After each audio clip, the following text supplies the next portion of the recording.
ভীষণ আনন্দ হয়েছে, এটা হচ্ছে মোরাল অফ দ্য স্টোরি। দোলের আগে দোল, দোলের আগে দোল, তাই তো?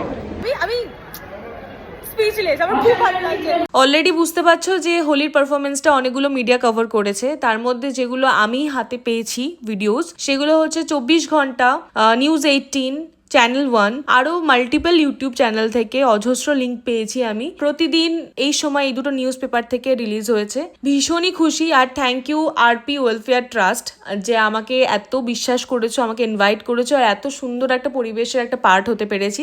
অসংখ্য ধন্যবাদ জানাই তোমাদেরকে।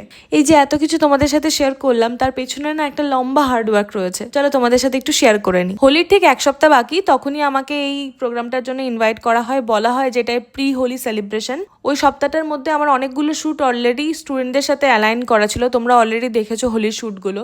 তার মাঝখানে এই প্রোগ্রামের প্রেশার, তো জিনিসটা আমার কাছে একটু হেক্টিক হয়েছে, বাট তোমাদের যা রেসপন্স পেয়েছি তাতে কিন্তু সব পরিশ্রমই সার্থক। এইরকম ভালোবাসা পেলে আমি আরও পরিশ্রম করতে রাজি। ওই যে তোমাদেরকে বললাম এক সপ্তাহ মাত্র টাইম।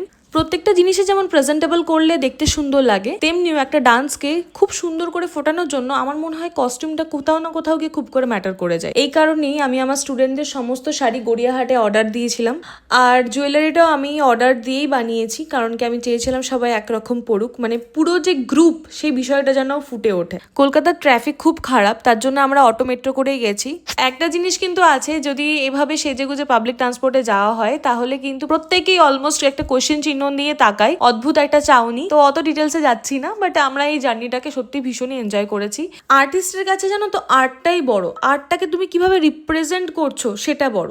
আমি এই কথাটা কেন বললাম, আমি যখন ওখানে পৌঁছাই তখন গিয়ে দেখি যে ওখানে স্টেজটা অনেকটাই ছোট, তো এতজন 7-8 জন মিলে তো ওই ছোট স্টেজে পারফর্ম করা যাবে না। আর আমি যেভাবে ছড়িয়ে ফরমেশনস করে ডান্স করেছি, তো সেক্ষেত্রে আরোই পসিবল না, পারফরমেন্সটা নষ্ট হয়ে যাবে। তো আমি অন কল ডিসাইড নিই কি আমি নিচে পারফর্ম করব। আমার মনে হয়েছে আমার প্রেজেন্টেশনটা দেখানো বেশি ইম্পর্টেন্ট। তো আমি যখন নিজে পারফর্ম করি তখন মানুষজন আমার এই নিচে পারফর্ম করাটাকে আরো ভালোভাবে পজিটিভ ভাবে আমাকে অ্যাপ্রিসিয়েট করে। তো ভীষণই ভালো, ওভারঅল খুবই খুবই ভালো ফার্স্ট স্টুডেন্টদের সাথে লাইভ পারফরমেন্স।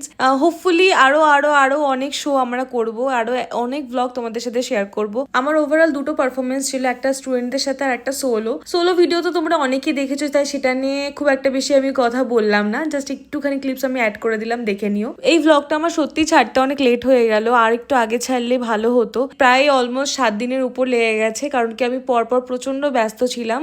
যাই হোক, তোমাদের ব্লগটা কেমন লাগলো অবশ্যই কমেন্ট করে জানিও।